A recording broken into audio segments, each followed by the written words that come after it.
really, at the end of the day, it's just the matter of a macro market. It's just what happens. That's why it's really important to have a plan and understand what your goals are. In fact, my camel out there is suffering right now with a broken back. So I actually found Pepe when it was only a couple of hours old, and I'm like, oh, this is a funny meme. Oh my god. Yo! Who is this degen? The old man is swing trading over years at a time. And it's like, that's where the real money is made. The answer is a permanent loss. With single-sided staking, you don't have to worry about impermanent loss. If you're aware, if you're disciplined, you can hone that into further financial growth. Financial freedom, so we can actually live life and not have to be constantly living paycheck to paycheck. I mean, that's the ultimate goal, more or less, right?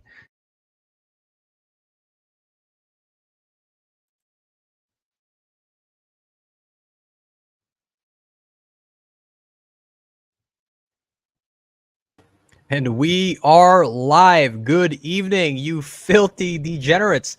Thank you once again for joining us for another episode of the DGen Roundtable. We have a very special show planned for all of you tonight. As always, I am joined by a panel of very handsome and lovely co-hosts. Handsome, although you can't see Jeff, I can vouch for him. He's very handsome. Joining us this evening is Mark, Cyrator007 from The Forge, here to talk about creating a very decentralized anti-rug pull launchpad on PulseChain. Mark, thank you very much, my friend, for joining us. How are you doing?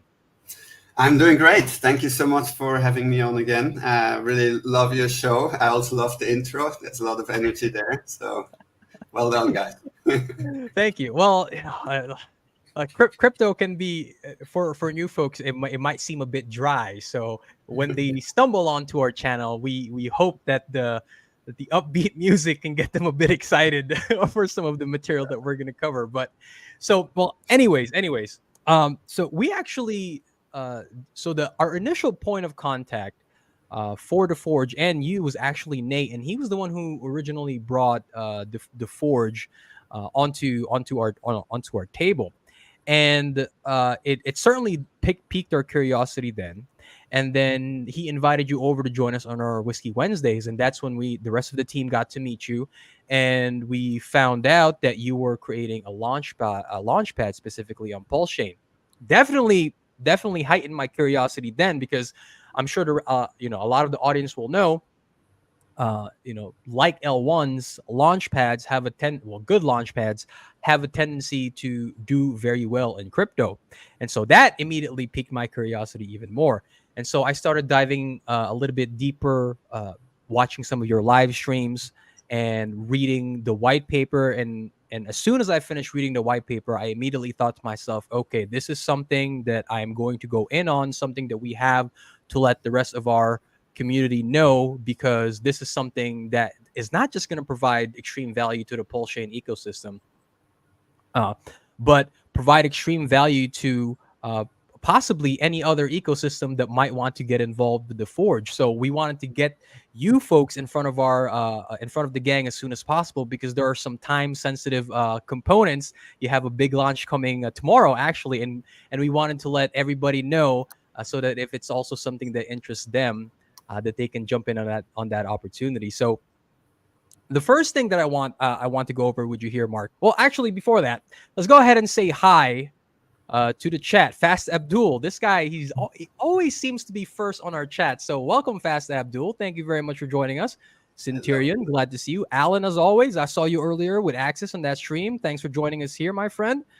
And hey, the gang from Go Fud Yourself. Hey, thank you so much for joining us today. I'm not sure which one of the two hosts it's here, but if welcome anyway. Hexagon Lost in Asia, thank you for joining us. Yeah, so Mark, so from what I've read, right, it seems like the impetus for, well, one of the impetus for creating the Forge is that you wanted to provide this platform for good projects to get some attention, who might not necessarily know how to market, they might not know how to raise capital, or they might not be as loud as some of the other people in this space. Could you expand on that vision for us, and like why, out of all the things that you and the team could have tackled, it was something like a launchpad? Yeah, good. Quite a lot of answers to that. But let's start with not why we started, but I've really experienced. We've been building this for 2 years, right? And I've been on this VC circuit and all these conferences now for a couple of years, and I think it is really a big problem that it's the loudest projects that will get any funding, basically. So it's not really your technology or your quality of what you're building or anything like that. It's your connections, how good you are at going out and networking with people and stuff like that. That is one of the problems. And the other problem is that very often then the investors don't really have an incentive to invest or build a long-term company that will do long-term, especially in crypto. Then investors almost have an incentive to invest in companies that they can pump and they can then dump. It's the investors usually are not the ones who have legal issues with that, and it's the founders that have that problem. So there's really a huge incentive problem in this entire industry. So we wanted to build a system where technology and the quality of product and everything gets recognized. And we realized if we have a rating platform where projects come in and you have a big mass of people who can analyze these projects and give ratings, after a while, you don't have to do any network or any hyping at all. You just have to have good product. People will realize it. You will get a good rating, and that should give you your funding. Pretty much, almost very strongly correlated to your rating. And even beyond that, teams should then not compete anymore for being loud and hypey. They should compete for having strong technology, having a lot of progress, and being as transparent about it as possible. Because if you can show what you're doing and analysts are there to pick it up and give you a great rating for what you're doing all the time, that doesn't mean everybody has to have a 5-star top rating. You might get good funding as well with a 3.5-star rating, but it's more related to your size, the opportunity, and stuff like that. But we wanted to change that kind of paradigm from raising through hype to raising through quality, technology, strong team, and progress. And in the long term, I think that will really change from projects that might have a great launch and then flop to projects that actually have long-term sustainability and business growth and so forth. So that is the main inspiration behind all this. Gotcha. So if I understand it correctly, it's not just to provide new projects a platform to help get their products in front of more people, but from what you've spoken about, it seems like you also have a system in place to protect the investor assets from bad actors within the space. One other thing that I was curious about is so this obviously resonated, right, with a lot of people within the cryptocurrency market, right? Because from what I've read so far, you guys had a very successful 2023, right? So that's obviously a display of how much you resonated with the community. Could you give us some insight on why you decided, out of all platforms that exist on this space, you decided to build on PulseChain? Why did you bet on the dark horse or the black sheep, as some people might call it? I think it wasn't a very conscious choice. I met Mandingo a few months ago. I lived kind of next to him. I met him, and I'm going around and talking to everyone about the platform, and he loved what we're doing, right? And he knew we were about to launch, and he told me all the cool stuff. I mean, to be honest, I didn't have I didn't know too much about PulseChain, and PulseChain, as you say, is a dark horse, right? I mean, outside other people, they have quite a bad impression of PulseChain, I would say, right? So I didn't know much about it. But Mandingo told me so many things that actually I think almost no one knows, except for all of you guys who are inside of PulseChain, that I really liked, So there's a lot of stuff in the outside traditional crypto world that I think has not much to do with crypto. It's becoming very corporate. There's a lot of, I think just being corporate, not in a good way, you know, all the pump and dumps and all the bad stuff is still there. They just have a very corporate looking facade over it, you know. So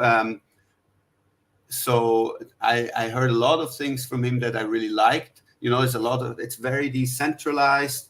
I think there's a lot of people who really believe in the core values of crypto and decentralization. There's a lot of power in this community. I mean, you guys have raised so much money for so many projects, you know. So that is amazing too, and a lot of people don't know. And then there is a lot of activity, right? So I heard all of these things. And then on top of that, you do have a problem that there is a lot of rug pulls and a lot of issues with all of that. So it almost felt like a perfect fit. You know, it's like our solution is really needed. And the strength of the community is what our platform really needs. If we can solve to, you know, we will never be able to fully solve rug pulls and scams. There's always going to be some aspect of it. But if we can limit that heavily, right, and we can then have the best of both worlds. We have this strong community, this strong funding power, this strong belief in crypto, and coupled with a system that can mitigate these kind of negative aspects of it. It could be the best platform there is in all of crypto, full stop, I think.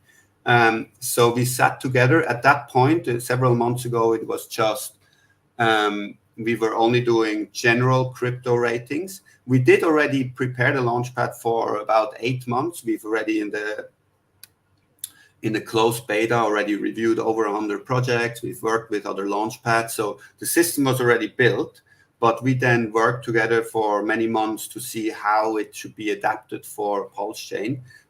One of the aspects that we've added was this escrow smart contract, where instead of people doing sacrifices directly into projects' wallets, they would actually do it into a smart contract that would release funds only over time when the project achieves its milestones. And we would then use these NFTs to which, you know, you guys will be holding, and the important people in the PulseChain community will be holding, giving them the power to block funds if projects run away with money or don't deliver on their milestones and stuff like that.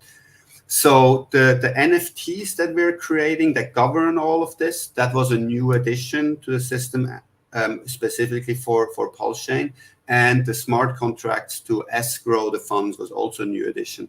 So all of that was put together in the last few months, to build this new system for PulseChain specifically. And I'm very excited to be here because I think the belief in core decentralized ideas is very strong in PulseChain, I think. So the outrage marketing and the fancy clothes and the expensive cars and the and the cult-like mentality of the community didn't scare you guys off? Well, it would. Honestly, it would have scared me off. But I didn't enter through that route. You know, I just met the guy who told me lots of awesome stuff, and he was a super smart guy. You know, and he resonated immediately with what we're doing. So I talked to him a lot first. You know, and I wasn't really aware. I mean, he showed me the funny clips and stuff like that. And I'm like, oh, okay, so it's also fun. You know, I also like that about PulseChain. But if I would have just seen that outrage marketing, I would have definitely stayed away, right? But he was just the first person. Then he introduced me to proof of no work. That was one of the first calls I had, and he's like super smart and very knowledgeable. And then it just went on and on. I met more. I mean, I meet you guys. You guys are super fun and nice and knowledgeable. And I just met more and more people from this community. And so how awesome it basically is. So those negative things, you know, is almost like that's a stare. That's one small part of everything that's going on, and the rest I think is super nice. And I hope that in time more people will see that. I mean, I really love this ecosystem and the community, and I hope that we can build something great with this Launchpad, and hopefully we'll actually bring a lot of people in and see what we're doing. So. Yeah, I think that's probably one of the most valuable things that I've noticed with the community, right? Because personally, so Richard's marketing obviously made sense when he did it, right? And the way that he justified it made sense to me, especially. I'm one of my favorite quotes is, you can attract, I think it's something along the lines of, you could attract flies with either bees, either honey or vinegar, right? So he was trying to use both ends of the spectrum in order to get that marketing across. But what I like about the community in general, even though a lot of us are labeled as like crazy cultists, is that the people that interact and try to onboard are folks like Mandingo, who you met, who are a little bit more down to earth. They communicate in a less aggressive way and are a bit more open and welcoming, so that it doesn't scare people away. So I'm glad that you met him through that community and he brought you on over to our side, because I think the Forge and your Launchpad could have a lot of value to bring to the PulseChain ecosystem. So that's awesome. Thanks, man. of course. So let's before we move on here, let's go ahead and say we got a few more folks rolling in here. So let's say hi to the rest of the chat. We've got Sloth. Welcome, my friend. Always good to see you. Hex Monkey and Mr. Angry Twinkie. Hey, Twinkie, I really enjoyed your stream yesterday. Fantastic episode as always. Thank you for doing that, my friend. Tam. I saw Sloth earlier. He commented that he's seeing you everywhere today. You certainly are on as many streams that you can manage. So thanks for always showing us some support.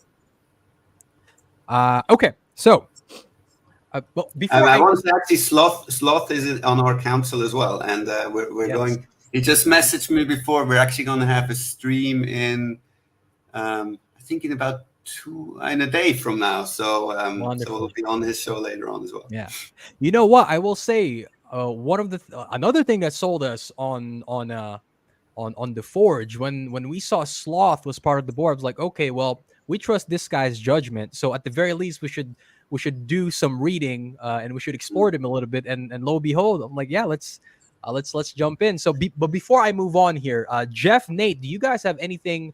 Do you have any burning questions for Mark so far? Because I don't want to monopolize the conversation. Yeah, it's not necessarily a burning question. I do want to say though that I really do support this because of the entire idea.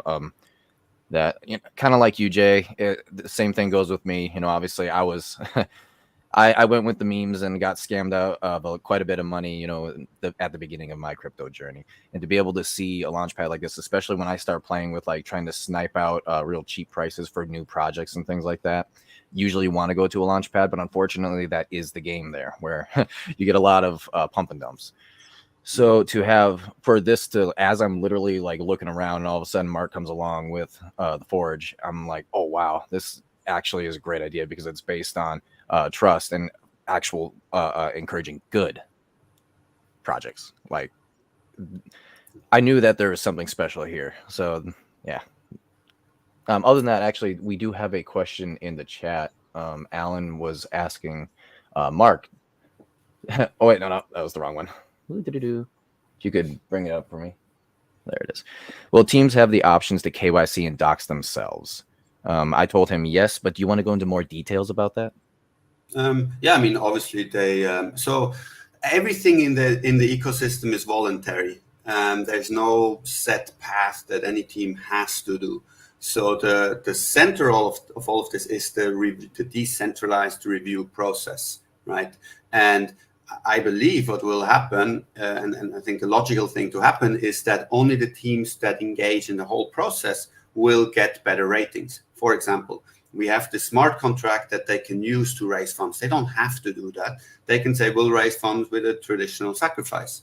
But if you do that, most likely the analysts will not rate you very highly, because so the way we do the ratings is in categories. There's a tokenomics category where you can write a review.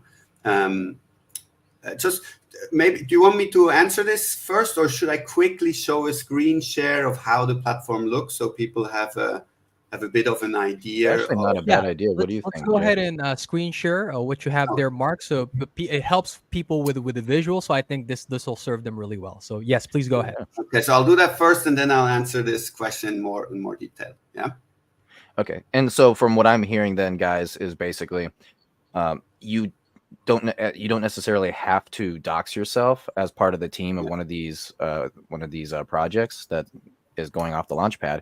However, you are incentivized to do so because people are more likely going to trust you based on that. and therefore you can receive, or more than likely can receive more money from people because of that.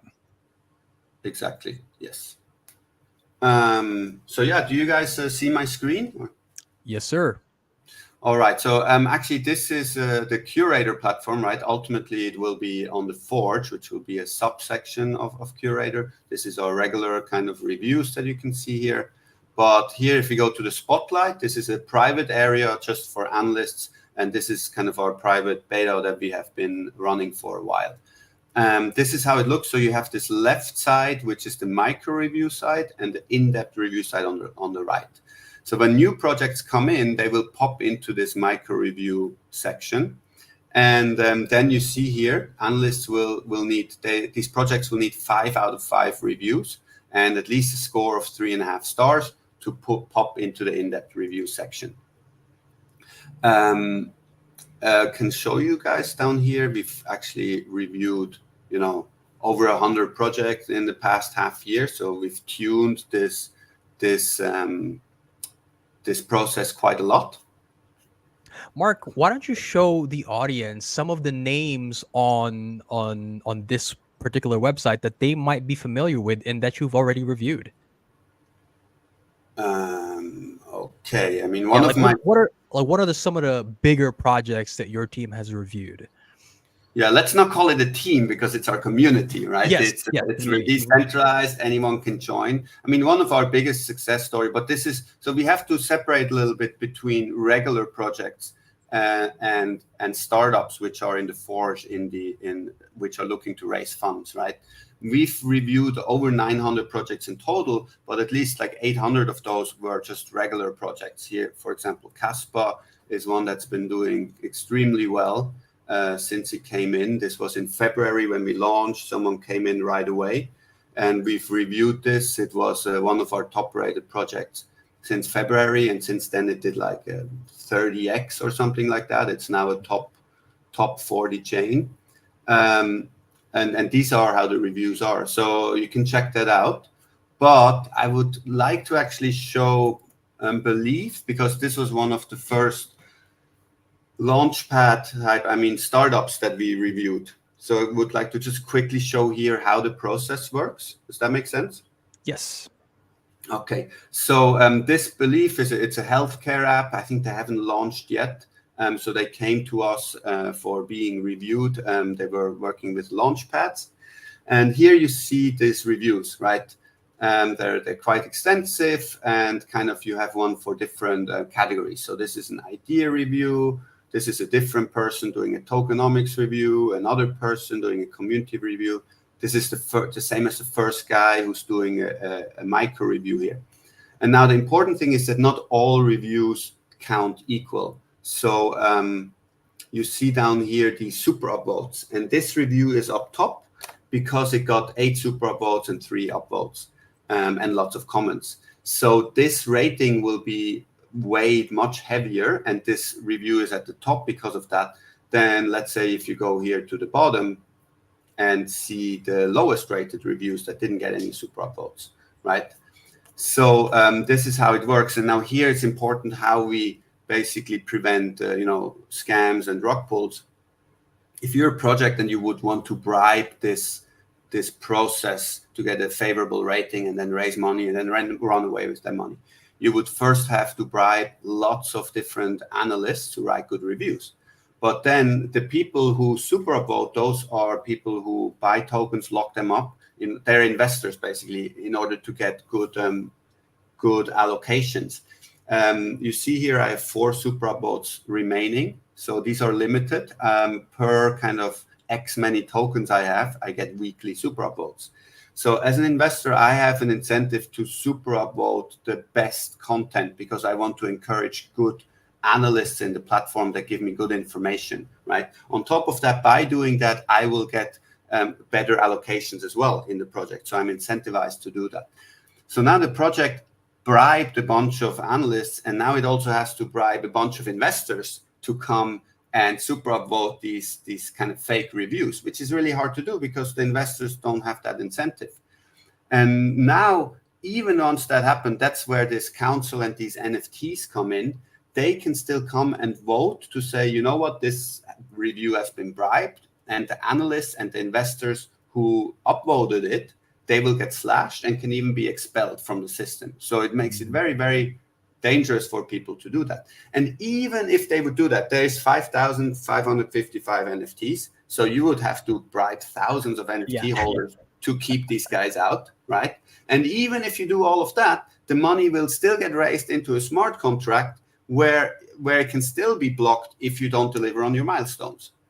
So this is how the entire system works. Sorry, I wanted to get that out of the way first, and now maybe answer some of your questions again that I didn't answer. If that's okay. Well, so that was quite a bit of information all at once. So if some of our audience has a little bit got a bit lost, don't worry. We're gonna go into each section in detail with Mark. So, okay.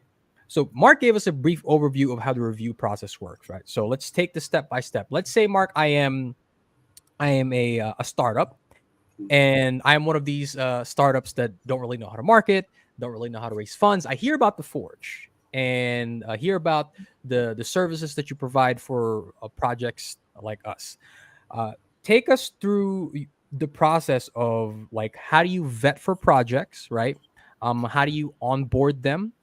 How do you take them from, like, somebody like me who's rough around the edges, don't really know what we're doing, to crossing the finish line with money in their treasury, with a better marketing team? I read in your white paper, like, you did a case study. I believe his name was Peter. He even had like a law team, right? Like, take us through the case study of Peter.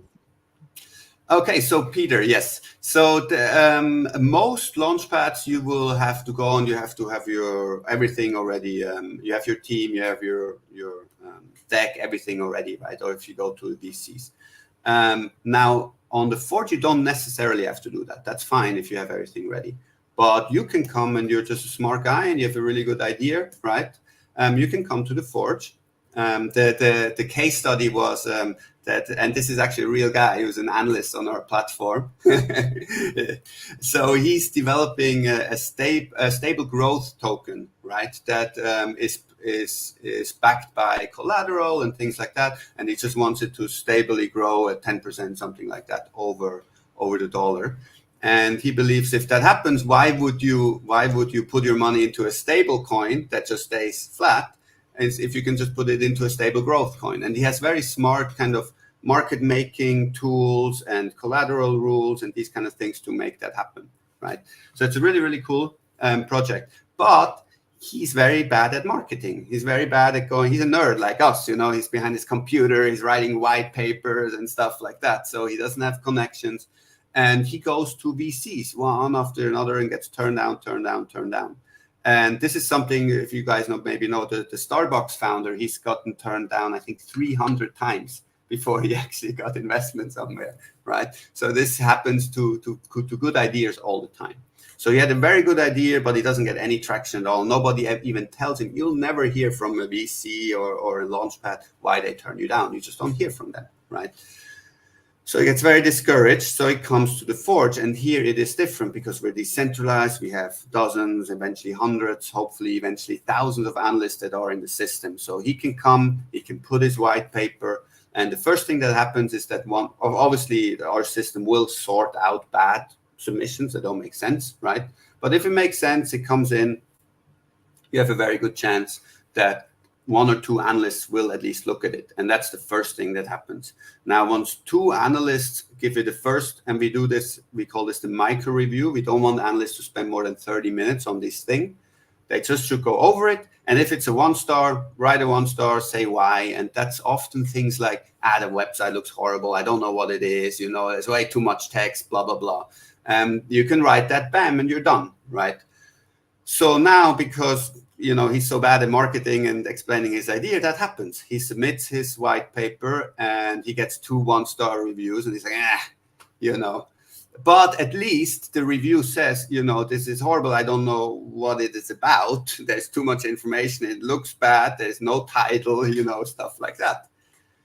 But our reviews actually have a comment section. So he can come in and says, oh, thanks so much for actually getting back to me. What didn't you understand? And then these guys have a discussion in the comments, which you normally have when something like this happens.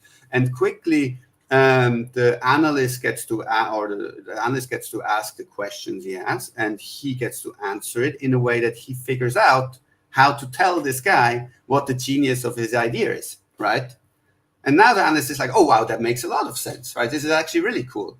So he might go back and he edits his review. It might be a 3-star now. People shouldn't expect a 5-star thing. That's a perfect thing. But at least he says, this is a very good idea. It's completely undeveloped, but it's a very neat, good idea. So he changes it to 3 stars. He edits his review to kind of explain it in his own words a little bit what this is. He has a simple mind. He's like, blah, this is what it is, right? And then that's done. And now suddenly the average rating of this pops up from a 1-star to a 2.5 or 3, something like this, right? Also, the editing, we actually have version history, so you can see every change that has been made to a review, so that's fully transparent. So now the review has increased a little bit, and now other analysts come in and say, oh, this is very interesting. So look at it as well. They can read the review from the analyst instead of the information from the white paper, which no one understands, right? And what Patrick can do at this point is he can say, you know what, I'll put in $200, something like that, as a bounty. And I'll ask for an AMA with some analysts. So they schedule a call. The people come on board. They could do an AMA here with the Decentralized Roundtable, for example. Everybody talks about it a little bit. And usually in these AMAs, people really start to understand each other.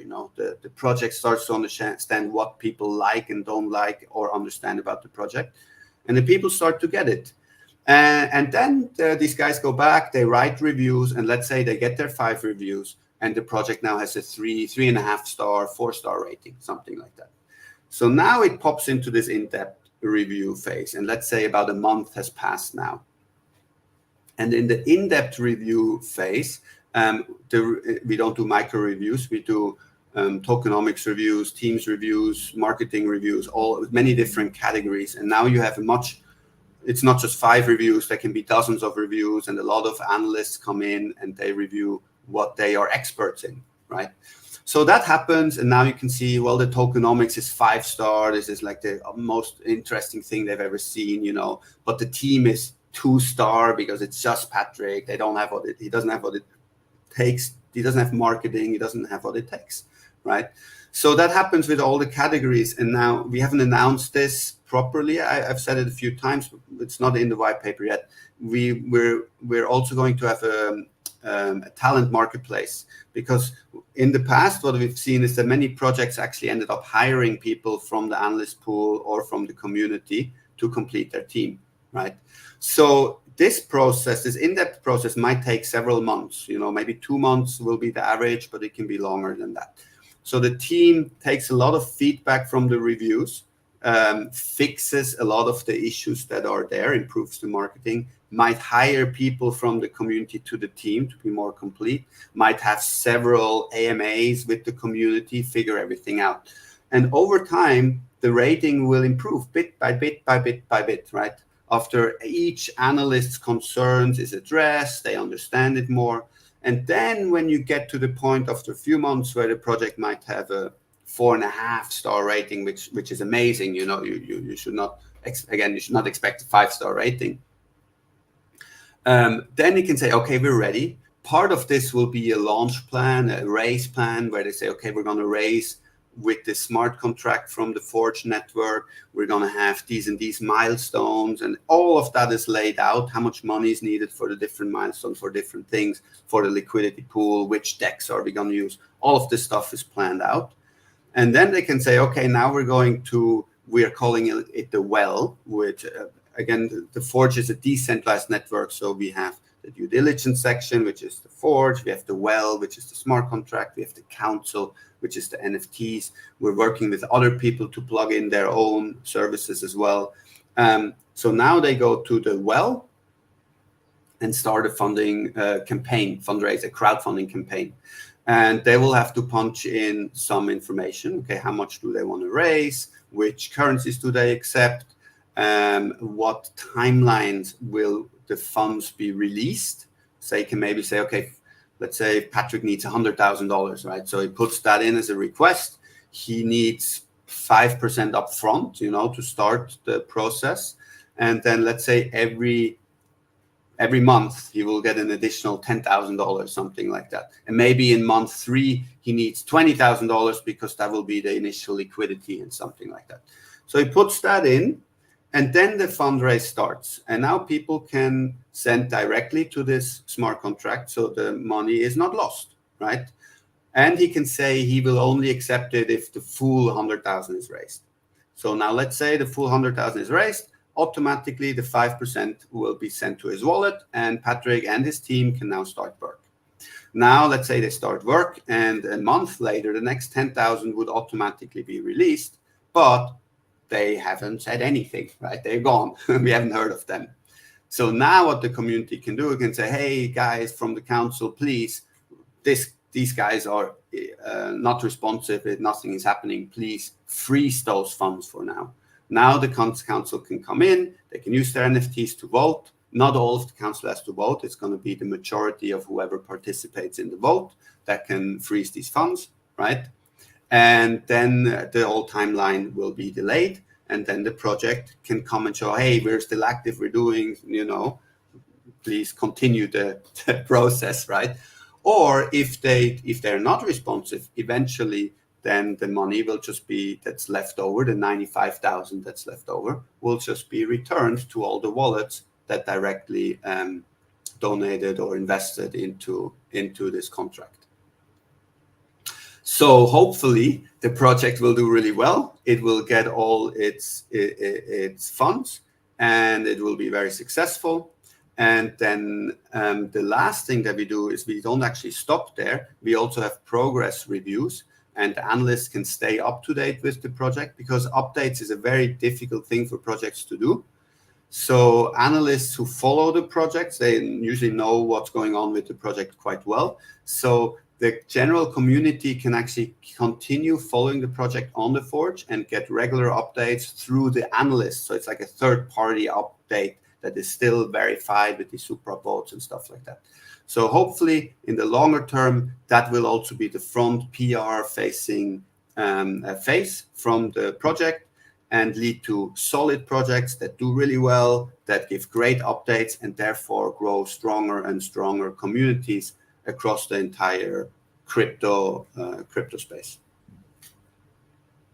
Well, so from what I understand, here's one of the things that I really like about your process here, is that for somebody who's a startup, not only do you give them initial feedback before they can actually release a project, right? I mean, and I think a lot of folks can resonate with this, right? You know, when you first go out into the workforce, you're just fresh out of college. You might have the talent, you might have the skill, but what do employers always tell you or ask you? Do you have any experience in this field? And the answer is no. It's kind of falls within the same line, right? It's like if you're somebody who's relatively unknown, you could have a fantastic idea, fantastic technology, but if nobody knows you and nobody knows what you're doing, you're not going to get a lot of traction. But here, the Forge is providing a service where somebody who's unknown can go to them, consult with your decentralized team, community of analysts, right? Get some feedback before they even release their project. They have been able to build up some reputation, right? And so that people that come into the Forge and read all of these different reviews can see that project and say, okay, they have been vetted fairly well. I might now consider looking into the project, at least giving them a first glance, when otherwise they might have just passed because they were unknown, right? And so it makes sense. You pointed out earlier that the teams that are trying to the startups that are trying to work with you would raise money through the well, right? Through your system, because from what you've explained so far, it seems like you have a ton of security measures built in place within that smart contract that would prevent bad actors from just running off with the funds, right? Like you said, they have to set specific metrics in place, and if they don't meet those metrics, the rest of the funds don't get released. They're frozen. Is that correct? Yes, exactly. Yeah, and here's the thing too, Jay. So the fascinating thing about this is I would instead of calling it like a college student, right? I would say more like a brand new entrepreneur, right? So you're starting up a business, but you don't know what you're really doing, and so what you're going to do is you're going to automatically go to Shark Tank or something like that, right? And then have these guys basically like look at you and be like, okay, so what is it that you're trying to do? What is it what are the goals that you want to step by step get, right? And how are you going to build all this out? How is this all going to work? And it's all there for you, and this is able to get people brand new projects, their faces out there. They don't really know, as you said before, about any kind of advertising or anything like that. So instead, someone like me, right, would go like, hey, let's see what's new at the Forge, right? Kind of like how I go to Deck Screener, hey, what's new pairings? Any memes, right? But you would go there and you start looking around, and in looking around, I'm like, okay, well this is kind of the synopsis of this. That sounds interesting. I can go in and I can look at it now. And looking at it, I can dive a little bit deeper. The more and more, it's like this is an interesting idea. So, yeah, no, it's a great idea. Hey Jeff, I know that you had a couple of questions that you've been itching to say. I did, but Mark answered all of them before I could ask them. So we're doing good. That just all that means is he's thorough and doing a great job. So I read the white paper and stuff, and it's just a good program overall from what I've seen at least. I'm trying to think. So you said, sorry, guys. I'll be back in 30 seconds. I quickly get my. I'll be back in a second. Go ahead. Yeah, 1 sec. Sorry. While Mark is grabbing something important, I'm assuming. Let's go ahead and say hi to the chat. Josh, just roll in here. Thank you for joining us tonight, brother. And then Alan, yes, thank you for joining us, my friend. We'll catch you on that replay. Cubs win. What is a Launchpad? Well, Mark gave a brief overview, but since he's returned, let's go ahead and ask him. Mark, Cubs win just is rolling in. Can you give him a little explanation of exactly what a Launchpad is? He wants to know.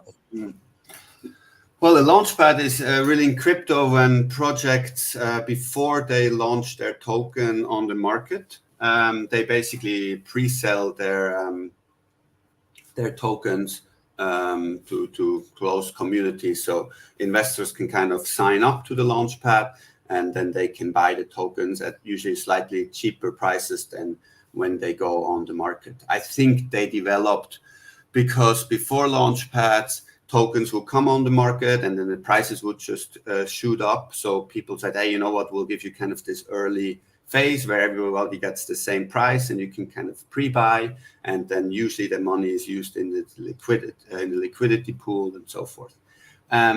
I do want to caution a little bit that I don't want to call our Launchpad is just the easiest thing for us to call ourselves, so people understand it. But we're really a crowdfunding platform. So I think in reality we're much more like a real Kickstarter, what you would think a Kickstarter is. So yeah, a regular Launchpad is really just there to basically pre-sell tokens to investors before the launch of the token. That is a very small part of what we offer. Mm-hmm. We're really a Web3 Kickstarter and community incubator. Cubs win. Yes, they will be launching on PulseChain. If you go back to the very beginning of the stream, Mark actually goes through the entire process that the Forge team undergoes, or the Forge community uses, in order to onboard new projects, how to get them started with fundraising, how they work with them after the project has launched. So there's a lot of details that go into this. If you want to go back like 20 minutes or so, Mark goes through the entire process in a clear and concise manner. So please go ahead and do that. Nate, you said that we had a question from Alan that you wanted to pop on the screen. Why don't we go ahead and do that? So he's asking, has Mark considered connecting with the B9 team headed by Papa B as far as reviewing contracts? Are you familiar with these folks, Mark? Not familiar with them now, but definitely would love to be connected if you have connections with them. So again, the center of all of this is the review platform. And if projects say, okay, we're going to use this audit or that audit or something like that, then they should get much higher reviews. So definitely we want to integrate with as many service providers as we can. Gotcha. Hey, Mark, I have a question for you. Do all the NFTs have equal voting power, or are there stronger NFTs than others? Initially, all of them will have the same voting power, but over time, we're going to give stronger voting power for NFTs that will not be traded. So as soon as you trade, as you sell your NFT, then your voting power will reduce. And that is intended to increase decentralization over time to make sure that smaller NFT holders will have better power, basically. Sure, and I'm guessing it also gives people, based on the amount of reviews they do and how good they are, it gives them more voting power to, I guess, support them doing a good job. Sorry, can you say that again? Sorry, I'm a little low. My internet's not working, so I'm on my phone. So do these NFTs also, do they scale up? Like, I know you said that originally they'll start out with the same amount of voting power, but so if somebody does more reviews more often and better reviews, which lead to better projects, well, is that one of the ways that NFT holder will get more votes, or how does that process work as far as scaling up in the voting? No. So the sorry, one sec. Sorry, guys. I woke up very early and didn't get my breakfast, so that's why I had to get some nuts before. So that is separated. So you don't need the NFTs to be an analyst. You need the tokens to be an analyst, and you lock them up, and then you can write reviews and you can earn super votes and privileges on the platform. The NFTs, they vote, they don't do these super votes that I showed. They will go into, that's really on-chain stuff, right? They will go to the smart contract, connect there, and then they can vote to freeze funds. On the review side, they can vote to slash an analyst. There's a whole proposal process where you can flag a review, you can flag an analyst, and you can say why, you can submit evidence, and then the NFT holders can connect, and they can vote to either approve or disapprove a proposal. So this kind of voting, the super voting and voting on proposals, is very separate.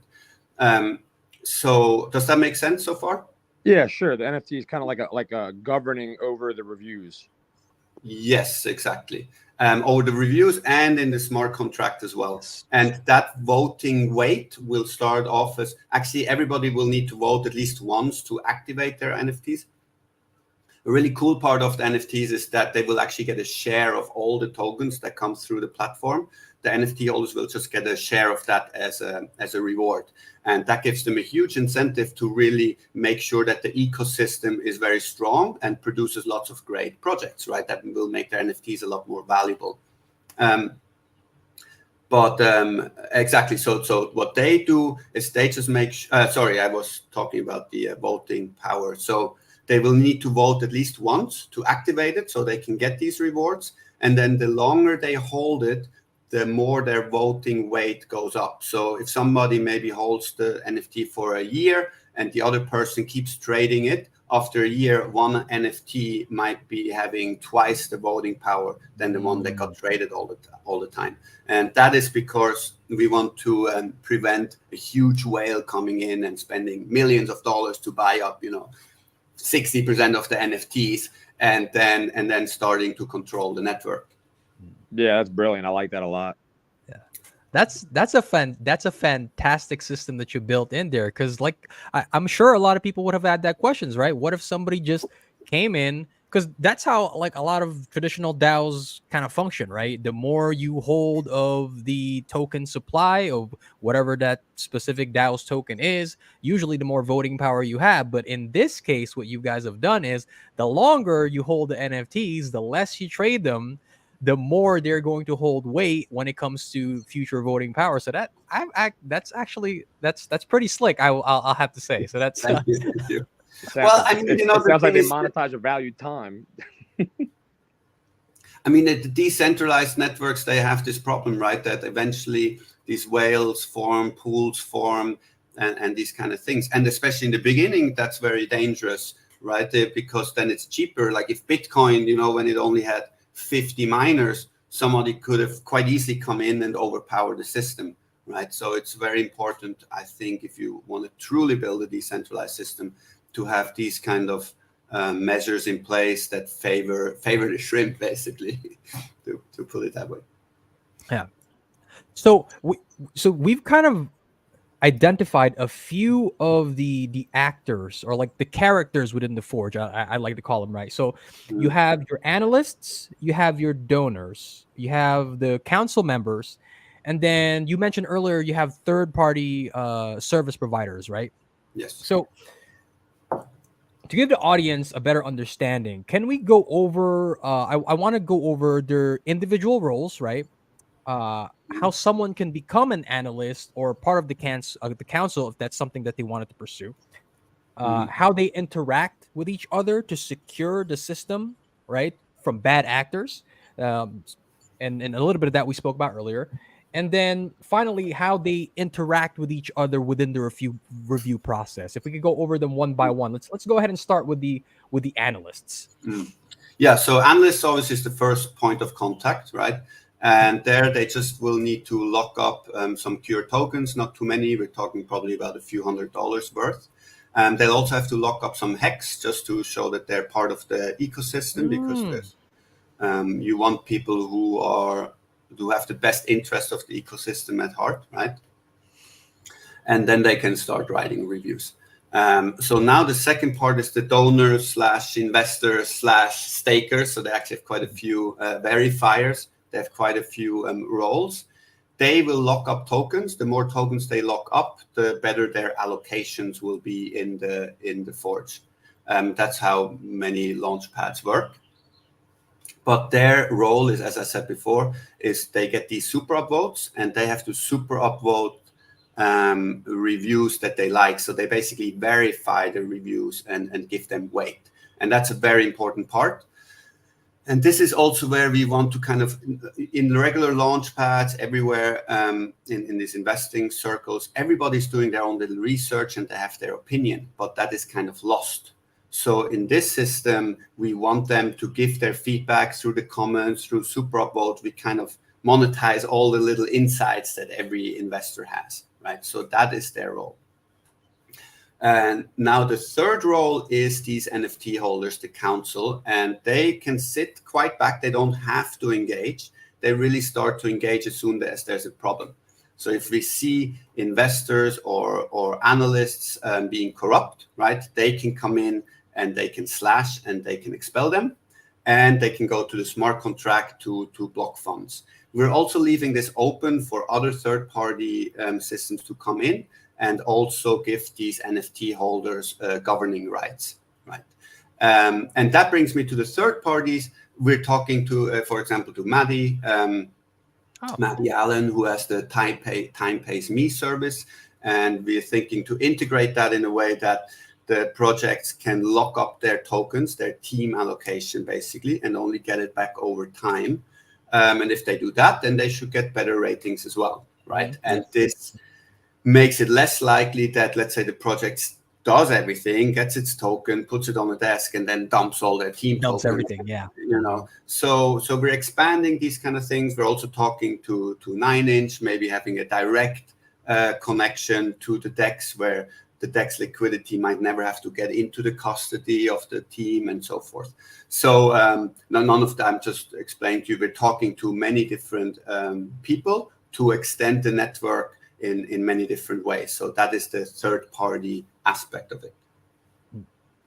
So one of the things that you mentioned when it comes to the donors, so the donors have to lock up the Cure tokens in order to get those super upvotes, right? And then did you also mentioned that they get an allocation of project tokens? So is it an allocation of the project tokens that they review individually, or how does that process work? Yeah, there's two things. So first of all, it's the allocations in the race. So when you lock up, there will be a ranking of who has locked up. It's a leaderboard, basically. You'll have the top 10 wallets that are some kind of tier. I forgot what the names are. I have to go check. But basically, you have a Poseidon tier, a whale tier, and they go all the way down to the shrimp tier, depending on how many tokens you've locked up. And this information is fed to the smart contract. So when the projects get funded, if I send funds there, if I invest, basically, I will get the best rates. Let's say, for example, the project wants to raise $100,000, right? So 10,000 of that might go to the Poseidon guys, right? So that's 10 wallets in there. So let's say there's a, one token is $1 kind of thing, but as a Launchpad participant, you will get a discount. You'll get it at 50%, so 50 cents for the token. But you'll only get that for your $1,000 allocation. If you send more than that, you will get less tokens after that. Does that make sense? Yes. So that is the investor part, and that's how most Launchpads work. You lock some kind of token, that gives you some kind of allocation. So with that being said, Cubs Win here actually has a question about your previous experience on that, on launching Launchpads. I have not launched a Launchpad previously. We do have Dan on our team who has been working with lots of Launchpads. He's an advisor on BSC Station, which is the number 4 Launchpad right now. He's invested himself in over 300 projects. So he is really the expert when it comes to Launchpads. Does that answer the question, or was there another question inside that question? Yeah, I think that would be it. He also Cubs Win is also asking about if you guys have a date for launching or not. So we have a date for the NFT sale, which is in about 12 hours. So that's coming up very soon. Yeah, I don't want to give exact dates, but I think within 1 to maximum 2 months from our sale, complete sale, we will launch the Forge. Again, the whole system is already built. It's more minor things, like the application form and things like that we're still putting together. So definitely Q2 we will launch. Yeah, and then he's also asking if you have experience on ETH. I think you do got experience on ETH, maybe a little bit. A little bit. I experience how expensive and slow it is. So at this point, I'm just not even touching ETH anymore because it's just so expensive. I've got so many roundabout ways to just going everywhere else except for ETH. Yeah, I mean, having said that, I'm much more, I'm a builder. I've been an entrepreneur for a long time, and I've been focused mostly on building all of this. So, hey, Mark, so you mentioned earlier that there is this concept of slashing when reviewers, they might write biased reviews, or you think that they might be being bribed by somebody. Is that similar to like how if you're a validator on Ethereum and you push forward transactions that are fraudulent and you get slashed? Is that kind of similar system that you guys are incorporating here? Yes, exactly. I think that is the general, that this is how decentralized systems are evolving, right? This is how you keep kind of people in check. In a normal centralized company, you would have someone who can hire and fire, right? In a decentralized network, you should be open so that anyone can come and contribute, right? But then people can flag, and there has to be a strong process in place that allows people to be removed. And that's a slashing. And that's why people do have to, just like on Ethereum or generally, validators have to put up some kind of stake. That's the proof of stake model, right?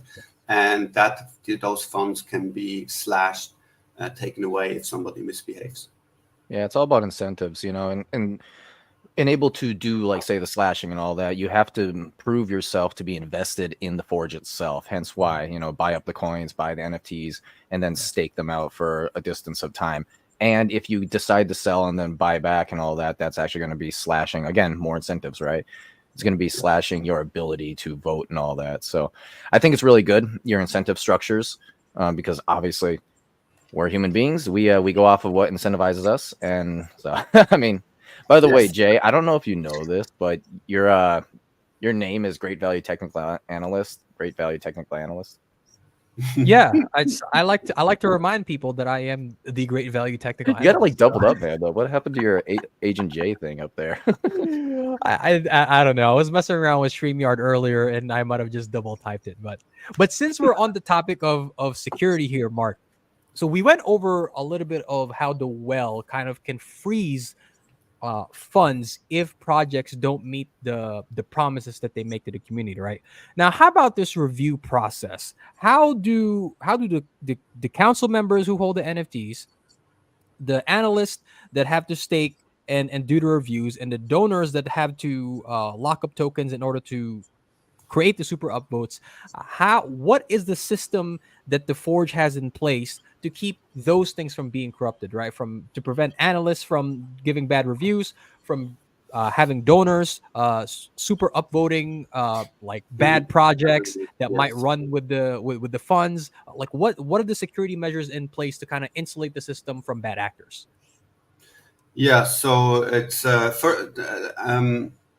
so it's that none of these has power over the whole system. You need all three of them to conspire, basically, for the system to break down. So the analysts can write reviews, but they're not all powerful. You need to get your review upvoted by someone else, by other people, by these investors who lock up tokens.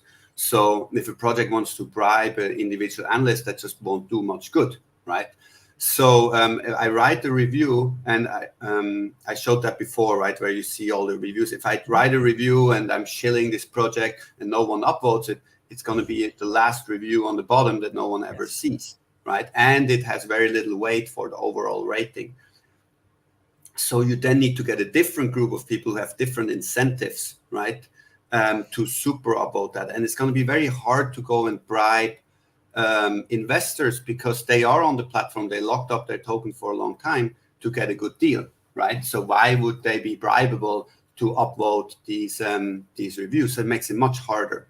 So these guys then upvote a review, and let's say you're able to bribe 10 of them or 20 or however many they are, right? And you use a lot of money and you get your reviews somehow to the top. That's still not enough, because you have the NFT holders who are completely separated from this, who can still come in and call bullshit and say, hey, all of you guys have been bribed because this is clearly nonsense, right?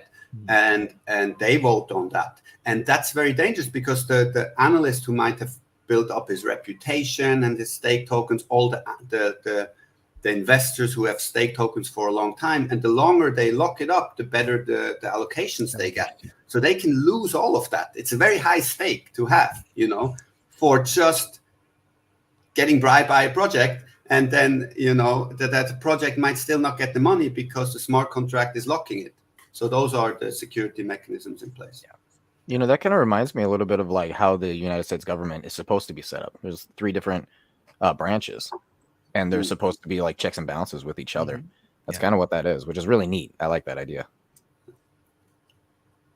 Yeah, thanks a lot. Sorry, guys, that I keep eating here a little bit. I just no worries, Mark. Catch up on my breakfast. Otherwise, I like.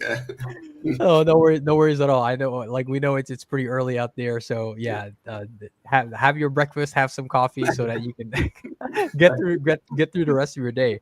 But yeah, I mean, that's a very interesting point from Nate. So like what the Forge has created here is they have a system of checks and balances that make it very difficult for the entire system to be corrupted. And Mark mentioned it earlier too, right? If you somehow manage to bribe like a large percentage of the analysts to give good reviews, you would have to then go bribe the entire council. Which, how many NFTs are there, Mark, in total?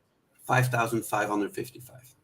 So you're gonna because like Mark mentioned earlier, right? The council takes they take a step back and they kind of observe. They don't have to be very active in the process, but when there is bad actors in the space, when they think that there's corruption going on, that's when they step in. So even if you were to bribe a few of these or a handful of these analysts to give good reviews for a project, you would have to bribe the overwhelming majority of 5,555 NFT holders in order for them to not vote you off. So, that are anonymous, right? That are anonymous. Yes. Anonymous. That's even better. So you don't know who they are. So, like, to me, the way that I'm thinking about it is if I'm going to you as a startup, I don't really have a lot of capital to begin with, right? At least that's the assumption, right? If you're trying to raise funds through the well, like you don't have a lot of capital to begin with. So how could you possibly get enough capital to not only bribe the analysts, but bribe the overwhelming majority of NFT holders who are anonymous to get your project through? It just doesn't seem feasible. So for those folks wondering how they secure the process, it seems like they have a fairly impenetrable system in place to keep bad actors from running away with funds that are raised through their smart contract platform. So that is that to me is should give anybody confidence. And obviously, right, you're not going to be able to get all the bad actors caught, but they're even if they were able to, let's say, fool some people and they were able to get a small allocation of the funds in the well, right? The council has the ability to freeze those funds so that they don't get the rest, right? So it's like there's so many systems in place that you have built in that prevent people from really rugging the investors, rugging the community, which is something that we experience from crypto so many times, right? Which is why a lot of people kind of get scared to enter the space. Exactly. Yeah. So, Jeff, Nate, did you guys have any other questions for Mark? No, I'm just trying to figure out how I can buy 5,555 NFTs so I can control the whole thing. Yeah. Actually, that's a very good point. So you can probably do that easiest at the very beginning, right? So you could come in and you could basically, our entire raise through the NFT sale is $750,000. So you could come in and you only need half of that, right? So you need only half of the NFTs. So you can come with $300,000, put it in, and then you get these NFTs. But the thing is, now you just ruined the system. Now the system just doesn't work and you just lost your $300,000 and the forge will not take off, right? So what is your incentive to do that, right? And then let's say, so you realize that and you realize, if you take all of it, then nothing will ever happen and you cannot make money from it, right? So you don't do it yet. You want to wait until the forge gets bigger and then you do it. But the bigger the forge gets, the more valuable all of this should become and the harder it gets to buy everything up, right? That is how all the proof of stake and all the proof of work works. Like you could have corrupted Bitcoin in the very early days. Also Ethereum, right? You could have bought up so many tokens and validators and all of that kind of stuff. But the bigger it gets, the less possible that becomes. So when it is possible in the beginning, there's no value in you doing that because you're killing the value that you're buying, right? And if you let the value grow, then even a lot of money cannot do it anymore. And even if you would do it then, you would still only kill the system which you basically own. You have that value. So all the things that you bought then becomes valueless. So you really there is no financial incentive to do this. Exactly. Maybe a political one, I don't know, but there's no financial. Just to make a statement. Yeah, this will not work, I don't know. And then I think I might have missed it too, but does your voting power when you get the NFTs, does your voting power depend on how many you own? Yeah, so each NFT has one vote because it's anonymous. We don't really know who owns them, right? But yeah, as I said before, the voting power also increases the longer you hold on to it if you don't sell it. So that means even if in the future someone comes in and maybe buys 50% of them, if you had a bunch of small people who kept holding their NFT until then, they still have bigger voting power than the whale that comes in. Yep. So it's not just number, but it's also length of time held, holding the NFTs that makes your vote hold more weight in the future. So speaking of the NFTs, Mark, you guys have a launch in a few hours tomorrow. So if there's folks here watching in the community live and in replay, and they're interested in getting some of these NFTs and being part of the council, being part of the Forge, how can they get involved with this pre-sale? Basically just come to our website. Actually, maybe can I share the screen and show it off a little bit? We worked with a very good artist on this. So. Absolutely, yeah. Let's show off some of these fantastic NFTs. Cool. Yes, and then also, could we get the link to put in the chat for us? The link to the website. Yes, let me just put that here quickly.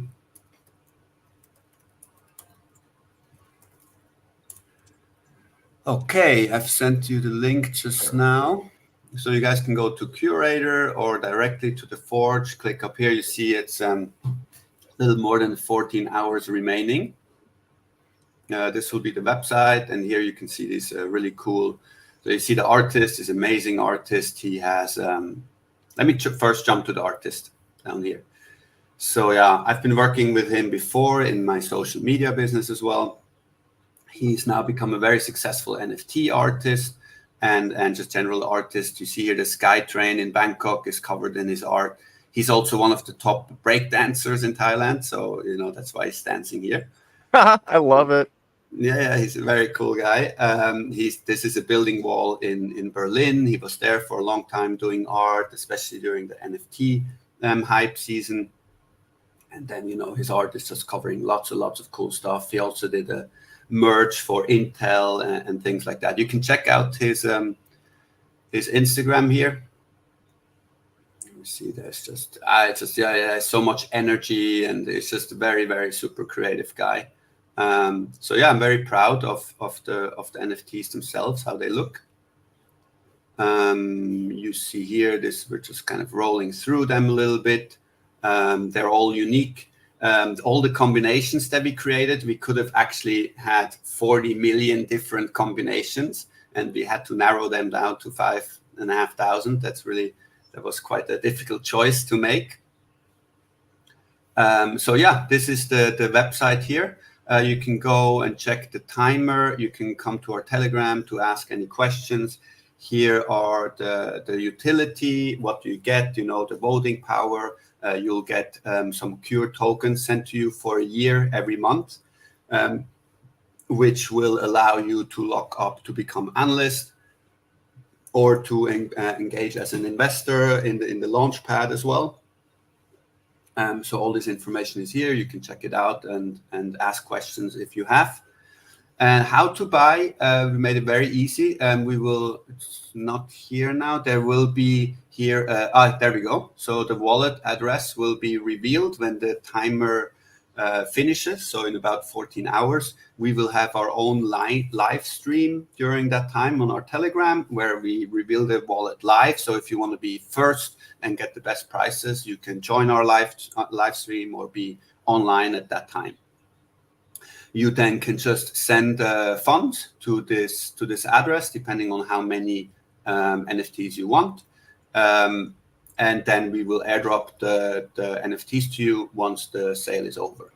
The minimum amount, so let's go here to the prices. So the prices will increase. The first 100 will be $100 each. And then they increase by $10 for the next 200, the next 200, and the next 300, and it kind of goes up like that. So we make it easier. So basically, the sooner you come, the more NFTs you get for the same money. There is a minimum of 200 because we don't want it to happen that some people might think they get with the 100, send in the funds, but the price has already gone to 110. And then they don't get an NFT, so we don't want that to happen. That's why the minimum is 200. And if there is an unexpected price, we will have here a live tracker. As soon as it goes live, it will tell you on which price it is. So you can calculate how much you wanna contribute for how many NFTs. But if for some reason the price changes unexpectedly, whatever remaining amount that you sent us will actually go into a lottery to give people where you can basically win some more NFTs at the end of the process. So there should be basically no one sending money and not getting their NFT for it. Yeah, this is the process. I think this is pretty much all information. If you want to learn more, we have the light paper up here, which, so this is our cool Forge illustration from the same artist. You can see us here forging crypto coins successfully. This around here is the council that oversees the Forge. And then these are cool NFTs. I encourage you to look over this because this artist, he just does so much detail. So it's a really cool illustration. And then here we explain everything that we just explained in this stream. So please go check it out. And if you want to be really detailed, you can go into the white paper here as well.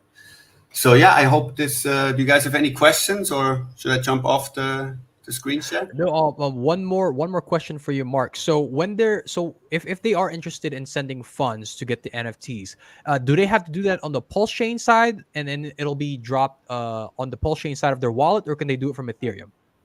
They can do it from PulseChain, Ethereum, or Binance Chain, and it will of course be dropped on PulseChain.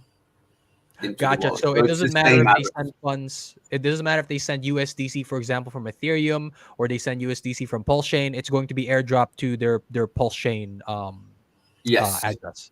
Gotcha. Yes. So the NFTs will not be cross-chain. They will be single chain on PulseChain. Gotcha. Because I know people. So some people might have been totally confused and have reservations about that, especially if they're beginners. So yeah. But yeah, folks, if there isn't anything else, I think we'll go ahead and close out the stream. Jeff, Nate, do you have any more questions for Mark? Not a question, but for people listening, if you're going to go ahead and buy one, I would definitely do it on PulseChain so you don't have to pay the ETH gas fees. Yes. Mm-hmm. Yes. Yep. And please come to our Telegram to ask any questions. We're very active and I have a lot of people answering questions there. So yeah, don't hesitate. We'll also going to have our video chat on for as much as we can during the campaign. So you can always jump in the video chat as well, ask any questions there. Yep, exactly. So I think, hopefully the folks watching live right now and the gang that's going to catch us in the replay have a little bit more of an understanding exactly why, they're the Forge and Mark and the rest of the team, why that resonated with us, right? Because they're trying to create something that is built on a foundation of trust between entrepreneurs, project founders, and the community, right? I think I can speak for everybody when I say that we're pretty sick and tired of the rug pulls that go in crypto.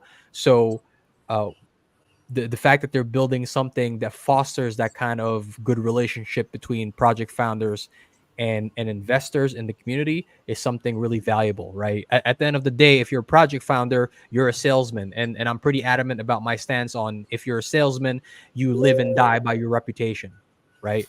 And so the Forge fosters that kind of creating a good reputation, good relationship for both the community and the project founders, so that we can stop this rug pulling that goes on from underneath people's feet all the time. So Mark, thank you so much for joining us this evening. Panel, Jeff, Nate, you guys have been fantastic. Chat, you guys have been fantastic. Thank you so much for joining this evening. Mark, can you tell us where the folks can find you and when your next Q&A live is? I know you mentioned that you're going to have a stream with Sloth. Let people know where you can find you and what you got coming up next. Yeah, please. The most active is our Telegram. It's Curator.com. Let me just send you the link here.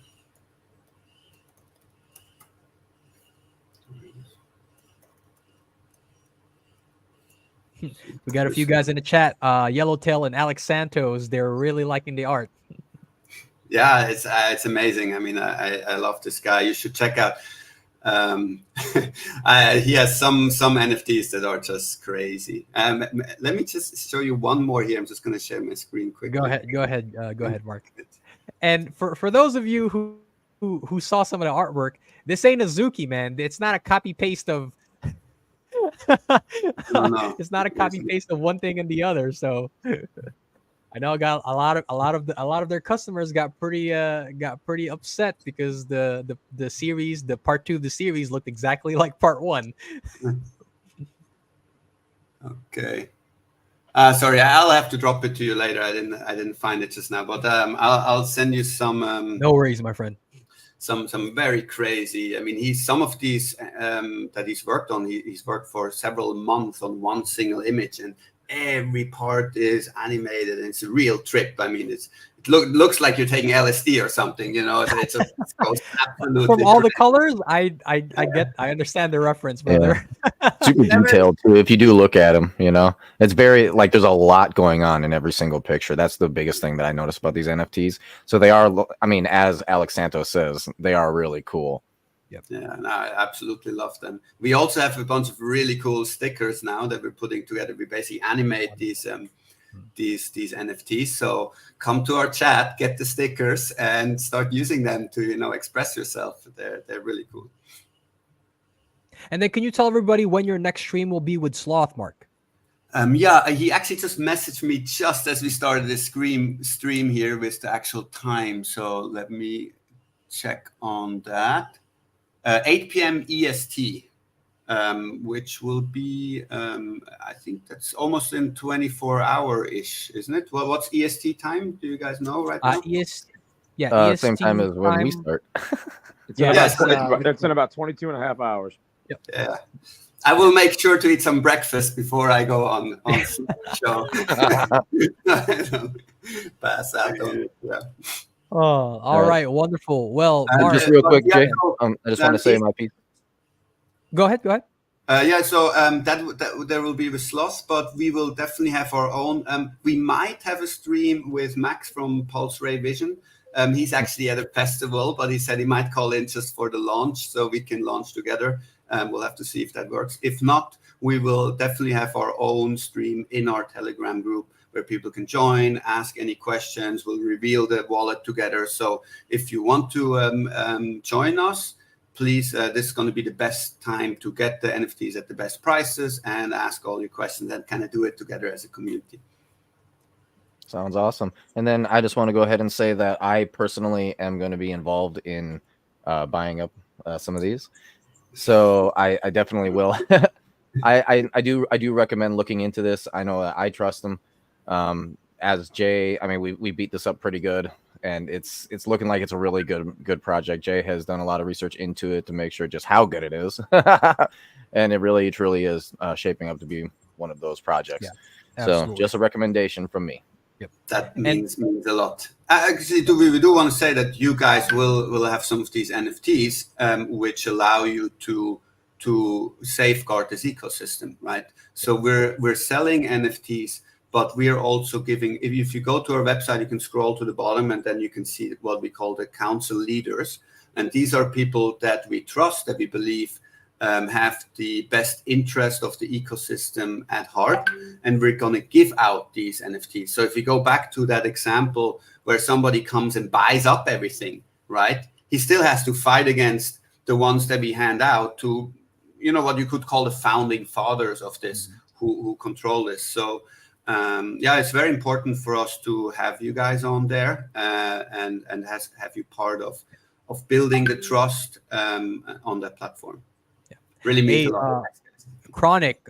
So if you go back a little bit, Mark showed the website where you could actually buy up some of these NFTs. The launch is going to be in about 16 hours, brother. So all of the information that you need is going to be linked down below. It's going to be a little bit further back in the stream. So go ahead and give it a watch if you're just coming in now.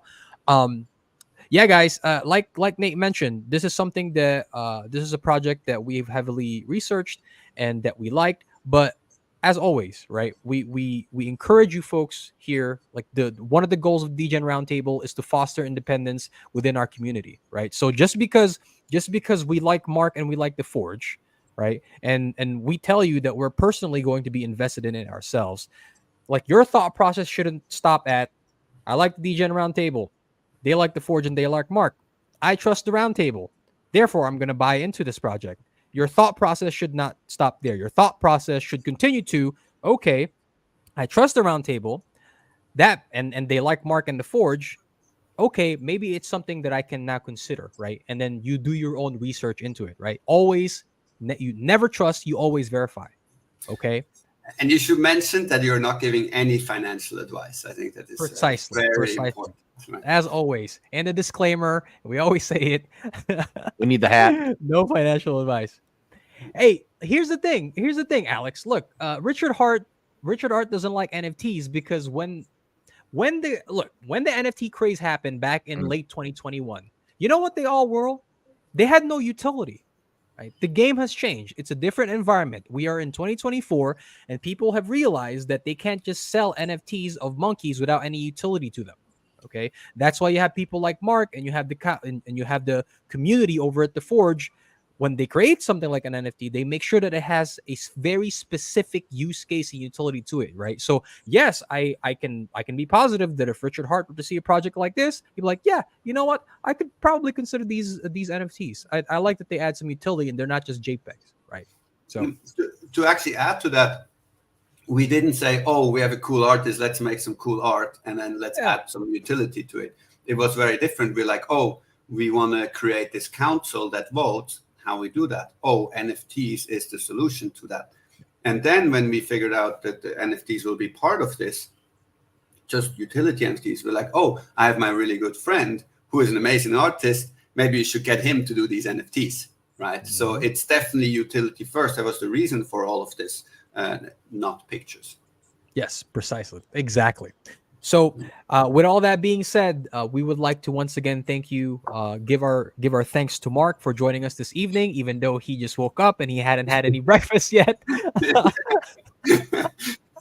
Apologize for that. Yeah. Thank you to our panel for always giving us your insight. Thank you to Jeff. Thank you to Nate.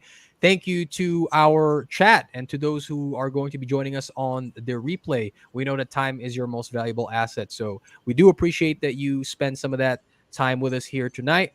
As always, all of our links are going to be in the description. All of Mark's links, all of his socials, anything and everything that you might want to know about the Forge will be down in the description. If you're not part of the Telegram, please go ahead and scan that QR code that you see there at the bottom of the screen to the left side of Mark. That'll put you into our thriving community. Whether you're a beginner, you're an intermediate, you're an expert, that Telegram is full of guys and gals who are more than willing and able to share their knowledge and their wisdom with you.